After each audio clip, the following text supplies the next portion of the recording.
մոտավորապես կլինի արդեն 23 տարի է, որը վերնիսաժը կա, Սարյանը Արցանի մոտից երբ որ տեղափոխվել է, այստեղ ես անմիջապես այստեղ եմ եկել ու իմ աշխատանքները, ձեռքի աշխատանքներ եմ անում, տիրապետում եմ մի 7 տեսակի արվեստի բաների։ Իմիջիալից ասեմ, որ ասեղնագործությունը հիմնովին խոր ուսումնասիրել եմ եւ այդ մեր արևմտյան Հայաստանի գավառական այդ կարատեսակներին լրիվ տիրապետում եմ,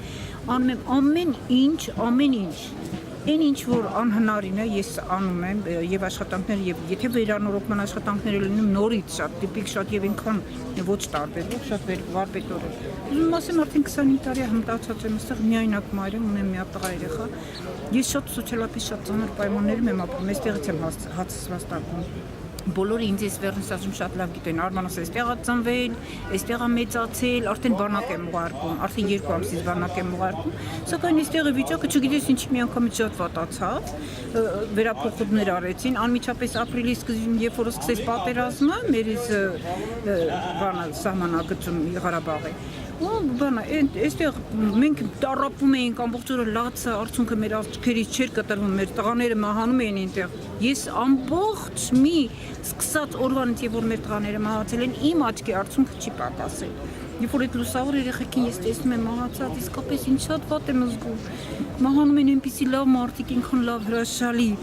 Այս ազգի զավակները, որ չեք պատկերացնի։ Ու այնտեղ կռիվ, այստեղ շատ զարմանալի կերպով փոփոխություններ է տեղ ունենում։ Թե ինչն է պատճառը, չենք հասկանում, ինչն էր խանգարում։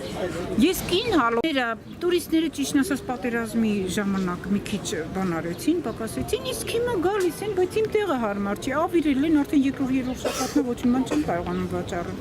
Բացի դա այս տեղը շատ անհարմար տեղ է, էլի։ Խնդիրը բարձրացնում ես, ասում ես տնօրինությունը եւ ընդհանրապես բոլորին, որ կարողանան մի բանով օգնել կամ թեկուզ տեսեք հիմա այստեղ տեղս վերցրել են սփռոցների տեղեր, իմ այդ ծախսերը, որ ես արել եմ տրվաներ եմ հենել, հենասյուներ եմ արել, նրանք կտրել են, իրենց համար չգիտեմ ստենդեր են դրել, ես ինչեր են արել, հիմա ես եկող շաբաթվանից այստեղ չեմ կանգնելու։